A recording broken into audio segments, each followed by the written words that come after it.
Hi guys, welcome back to my channel. My name is Dominique Davis, also known as Brown and Bindi, and here on this channel we practice flexibility of the mind, the body, and the spirit. Today we are going to be talking about self-love and how it is more than necessary to possess self-love so that you can manifest. I'm dehydrated. Y'all can hear me smacking this whole video if I don't hydrate my mouth. So one of the affirmations that I say every day relevant to me wanting to become a YouTuber is, I am capable of accepting attention from people who do not love themselves. I've wanted to be a content creator for a very long time, and it makes me so happy that it's happening. Hello, new subscribers. But one of my fears with truly working to manifest a bigger community was, not being sure if I could handle the attention. I've been YouTubing for a long time, and I used to have a makeup channel, and then I had like a channel in high school, and I would get the meanest comments regarding my appearance, regarding the way that I spoke. So recently I've told myself that I'm capable of handling attention from people who say mean things about me, because ultimately if someone says something mean about me, that means that they don't love themselves. Because why would you want another person to feel pain unless you're in pain yourself? So the main reason why you can't manifest if you do not love yourself is self-loathing, not really being your own biggest fan. That's very lower vibrational. It goes back to that idea that we are all one. So and we talked about this the other day, if you really worship a celebrity, if you really worship a piece of clothing, if you really worship something outside of yourself, but you don't love yourself as much as that or you don't love yourself as much as that external thing, that causes an imbalance. Like we said in the video, I have to love myself as much as I love Beyonce, And if that's not how you are perceiving things, if you're perceiving that external things or if you're perceiving that other people are more worthy of good things than you, or if you are looking at other people's experiences and thinking, I'm not good enough for that, that's a very low vibration. And a lot of what we are trying to manifest, if not everything that we're trying to manifest, are very high vibrational experiences. A happy relationship, financial freedom, the perfect job, working for yourself. All of these things are high vibrational experiences. And you cannot attract a high vibrational experience if you yourself are holding a lower vibration. Not loving yourself is holding a lower vibration, because the more you pour love into yourself, you feel yourself just elevate and rise right up, right? Another reason that you cannot manifest without self-love is, let's say you possess a little bit of self-love. So like me, for years, I loved myself to know that I was good enough to pursue a certain career path, pursue certain opportunities. I loved myself that much, but I didn't love myself enough to believe that I could maintain it or I would be worthy of the experience. So let's say you get your manifestation. If you do not possess self-love, there will be some type of self-sabotaging that you do that will result in your manifestation slipping through your fingers, because you'll have this subconscious belief that you will not be able to maintain it. You will not be able to hold on to it. Even if you scratch and claw your way to your manifestation, once you have it, you'll start to think about what's going to happen to make you lose it. You won't even be able to enjoy the manifestation because you're going to be waiting for it to mess up. So these are both things that we can avoid if we practice self-love. So today's video is going to be all about 3 steps to complete self-love.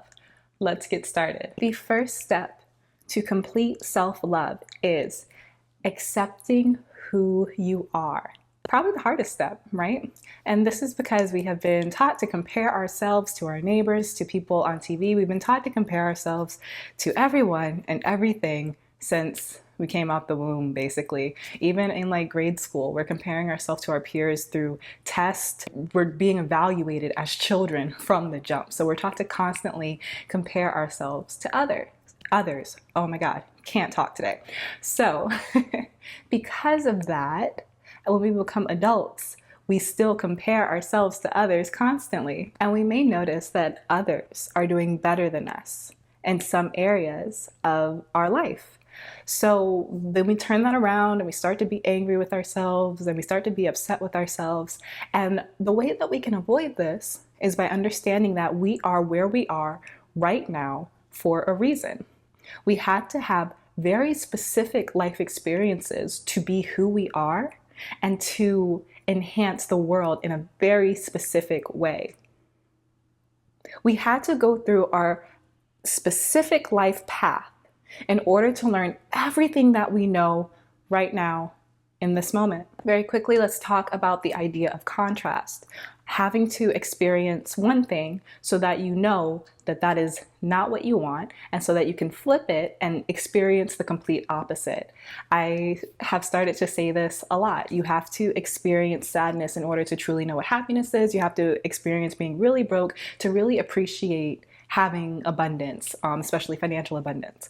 So all of that being said, if we kind of step away from the victim narrative and instead of saying, I should be further along in life, I should have done this in my past relationship to fix it, all the things that we tell ourselves about why we're not good enough, if we flip that on its head and instead noticed areas of our lives where we wanted to improve, we would understand that because of contrast, we know exactly how we want to improve our lives. Exactly. Because life has spelled it out for us. We all have very specific desires. We all have very specific ways that we want to live our lives. And the more that we allow ourselves to love ourselves, the more we can open our mind to saying, hey, I do deserve this type of life. Okay, I don't know exactly what type of life, but I know I deserve it. And I'm going to give myself permission to define it. But that takes getting to a certain point of allowing yourself to say, I deserve the things that I want. And that comes after accepting your love for yourself. And if you're not proud of the decisions that you've made or the person that you've been, be easy on yourself. Love yourself and understand that we are all a product of external stimulation, our environment, until we find awareness. I feel like I've just found awareness in the past 3 years. You know, maybe you finding this channel, maybe you looking into the law of attraction is you beginning to find awareness. And what awareness is just understanding that your thoughts create your reality and being aware of the thoughts that you're having as you're having them. Doesn't mean you have to be able to change them right away, just being aware of them. So before we understand how to be aware, we're just living on autopilot. And because we're living on autopilot, we are products of our environment. So if you are not proud of who you were before you started working on yourself, that's okay. You're just a product of everything that you were taught and your old belief systems. But you're making conscious choices now to be a better person, and that's all that matters. So you have to forgive yourself, which again is a part of loving yourself. You have to forgive yourself and give yourself permission to grow into this awesome person you know that you are capable of being. The second step to complete self-love is shift the narrative. Focus on your strengths. If you don't love yourself, you have been bit by the victim bug. It is what it is. Again, as a society, we are raised to be victims. We are raised to believe that everything happens to us and that we are powerless and that we just have to sit and take it. And that's no fun. And it makes you feel really weak, right? So start to step out of that weakness and into your power. And your power lies in your strengths. Okay, a lot of people think that ego is, I'm so good at everything. I know everything. Conceited, right? But on the flip side, ego is also, I'm not good at anything. Nobody likes me. I could never be great. That's also ego. Ego is self-identity, okay? Ego is not always the truth teller. Ego might tell the truth like 20% of the time, okay? But most of the time, ego is just concerned about making sure that things are shiny and perfect so that nobody can see underneath our personality veil. Okay. But yeah, so if you really believe that you're not good at anything, that you have no strengths, that's your ego, but it's not true. Every single person born, every single person on the planet has things that they are good at and has things that they are not good at. And we're taught to focus on the things that we are not good at and the things that we do not like about ourselves. So let's flip that. Let's start to look at the things that we are good at and the things that we do like about ourselves and focus on that. It's kind of just like you're flipping a switch. What you do when you start to notice your strengths and you start to make a little list of what you're good at, then you start to see another version of yourself. The version that you were looking at before was a list of everything you didn't like. But when you make the list of everything that you do like and you look at that version, you realize that the two of these versions existed at the exact same time. It's just what you were focusing on. So look at this list of your strengths, what you're good at. Use that list to define the person that you want to be. I'm gonna say that again. Look at a list of your own personal strengths and use that list to define the person that you want to be. And make a choice, a conscious choice, to be that person. Step number 3 to complete self-love. Constantly practice compassion and empathy.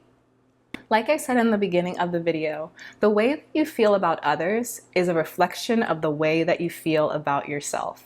If someone's watching one of my videos and they're like, ugh, she talks too much. Oh my God, she is so ugly. XYZ, there's a big chance that when they're out hanging out with people, they stop talking because they feel like they're talking too much. There's a chance that if someone calls me ugly, that there's a big chance that they don't really like what they see in the mirror, or they don't like something about their own personal appearance. It's just the way brains work. People notice things about others that they notice about themselves. It's cool, but it's also very showing. People be exposing themselves like crazy. But anyway, I digress. So a way to seamlessly fall in love with yourself is by constantly practicing compassion for others. Be more forgiving. Be more patient. And you will notice the way the universe works. When you decide to start doing this, the universe is like, oh, you're gonna be nice? You wanna be a nice person? Okay, let me give you some people who are really hard to be nice to. So, I just love God. All that being said, when you learn to open your heart and love people the way that you want to be loved, you realize that when you mess up and you're not completely happy with the decisions that you made or will make in the future, you have space in your heart to say, okay, well, this wasn't my best decision, but I will do better next time. Instead of bringing down the hammer that you are used to bringing down onto yourself. You know, when you get into a fight with a loved one or when you get into a fight with a friend and you learn to actually listen to their side and listen to what they have to say, and then you become more understanding. Then when you experience anxiety, when you experience depression and you don't want to get out of bed, instead of being so hard on yourself, you understand your side. You understand that you're tired. You understand that maybe you need rest. And then instead of building on top of your anxiety and building on top of the depression with your own self-loathing, you nurture yourself. And practicing patience with others, especially when you watch the news. As I know we all have different opinions about the news right now. If you watch it, great. If you don't watch it, great. Whatever is good for you. No advice here. But yeah, so when you see people on the news or when you read about people on the internet, or when you just see stuff that usually has nothing to do with you and you feel the urge to judge, just hold on, because if you are a judgmental person to others, you will judge yourself. And that does not make life too easy. So just become more aware of how you perceive others and how compassionate you're being, whether you're being empathetic. And the more you learn to love others and the more you learn to love the beings on this planet, the more you will be able to love yourself, especially if that's really, really hard for you. Because if loving yourself is really hard for you, then opening your heart to loving others, it might not be the easiest thing. But the action, you know what to do. You know how to be nice. You know what being nice is. You know what being nice is. You do. I promise you do. So, because it's what feels good. Loving others is what comes naturally. So you know what being nice is. You know what being loving is. But it's making the choice to lean into that, especially when people are trying you. That was today's video. I hope that you enjoyed. Hoped. Before we finish up, I just want to read comment of the week. Today's comment is by Retro Sun, and the comment is, whomever is reading this, you will never have anything you desire until you're right with who you are and what you have in this moment. I feel like that just sums up everything that we just talked about. So it had to be comment of the week. Your manifestation will hit different if you love yourself. That's all I'm saying. That's all I'm saying. Because we can manifest stuff through the skin of our teeth. We can make it happen through sheer focus and determination and work really hard. We can do that. Or we can just love ourselves, love our neighbors, emit love, and just watch it happen. I love you guys. Thank you so much for watching this video. If you liked it, give it a thumbs up so that other people know that it's valuable. If you'd like me to expand on anything in the future, let me know down in the comments. And last but not least, please make sure that you are subscribed and that you click the notification bell so that you can be around for my next video. I love you guys so much, so much. Thank you for being here. I'll see you next video. Bye.